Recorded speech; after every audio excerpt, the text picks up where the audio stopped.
Good. And welcome back. Well, trees and shrubs can make a place beautiful, but trees and shrubs and transmission lines can be a bad, even dangerous combination.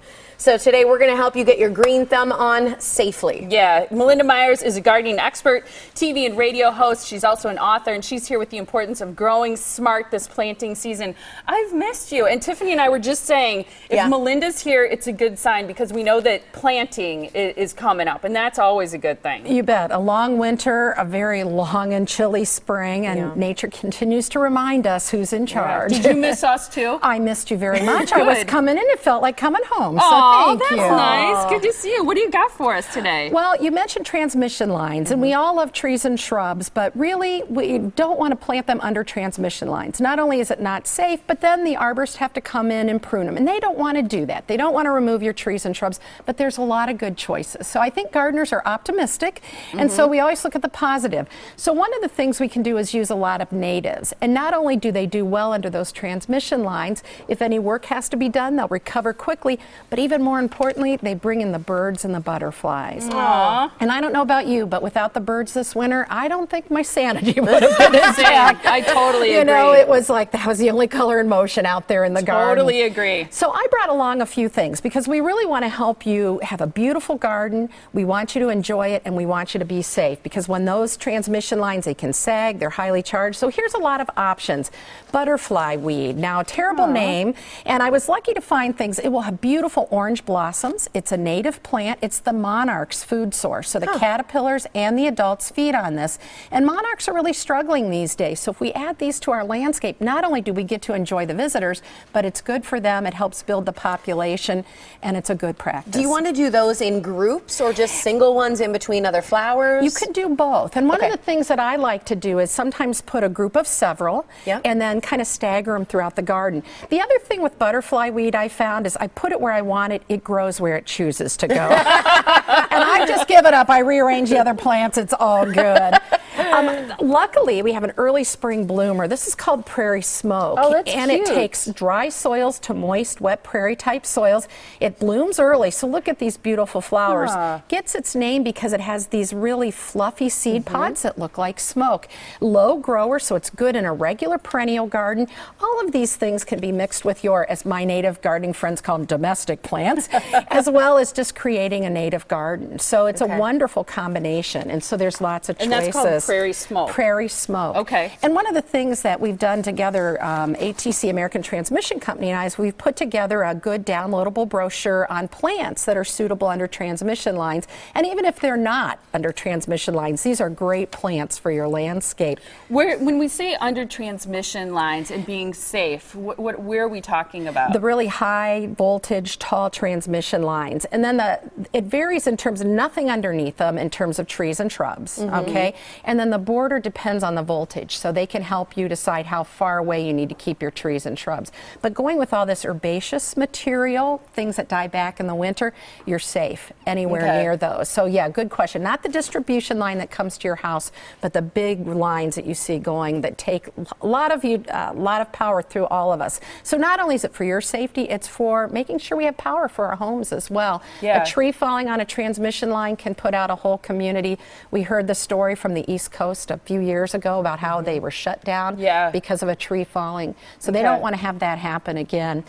Grasses are great choices as well. This is prairie drop seed, and it's a beautiful grass. It'll get about 3 feet tall, 3 feet wide. Oh, so quite a bit more. Yes. Okay. And it has flowers that the butterflies like. When the seed pods are out, I can say this now, and the ice is on them, it looks like little jewels. January, we didn't want to hear about that, but now we can. And it has the smell of burnt popcorn.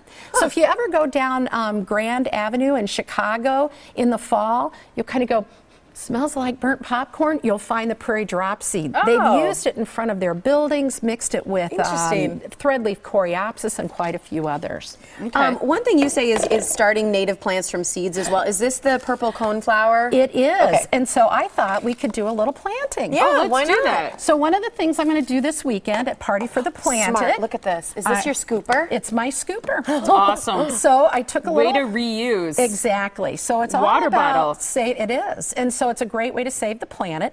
I brought some quality seed starter mix. So just pick your color of pot you would like. Okay.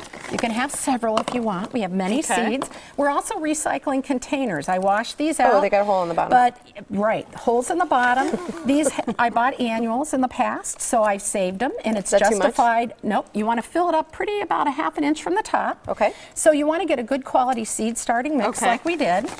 And then what do we do? Then you're going to just put a couple of seeds in each pot. Okay. We won't water them only because it'll make a mess here. And do I press them in? Yes, press them in. You can put a little bit of soil on top. Seeds in general, you plant them twice the diameter of the seed deep, so these are fairly small.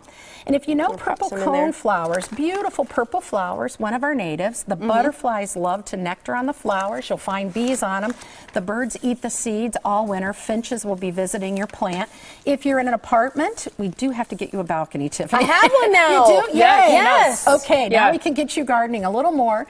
If you have a balcony, you could put it in a pot out on your balcony, so it's a great way to support the butterflies and birds. If you have a yard, they will grow and spread. It's a great way. They're wonderful. They combine nicely with other plants, both more cultivated, and by the end of the summer, this is what your plant will look like. Oh, that's cool. So what we just did, it'll look like this, and then you'll have cone flowers. And next year, because it's a perennial, you'll have just leaves this year. Next year, you'll get blooms. Okay, so you got to be patient. You got to be kind of like planting for the future, which I love. Now you have at the Milwaukee County, excuse me, at the Milwaukee County Zoo, you have this Party for the Planet. It's brought to us by the American Transmission Company, and it's happening the 17th and 18th, which is this weekend from 10 a.m. until noon. So this is a chance for people to plant and grow with you. Kids can plant their own native purple cornflower, which we just did coneflower to take home. And then you're also going to talk about helpful tips about gardening. People can pick up their Grow Smart stuff. Exactly. And there's lots of things happening at the zoo. This is my little portion of it, so we're going to learn and grow together. I'll have the plants on hand so you can see them firsthand, touch, feel, and ask questions on anything. It's that time of year, so I'm ready to answer those questions. And we'll even have a bag, so once you get this watered, you'll put this in. It'll help keep it moist. Oh, nice. Easy to carry around the zoo, and then just leave it like that. You have a mini greenhouse to help germinate things. Oh, that's perfect. You don't close it, you leave it open. Leave it kind of like this, right? Okay, the website for people to visit for the American Transmission Company, it's atc-growsmart.com to find more information.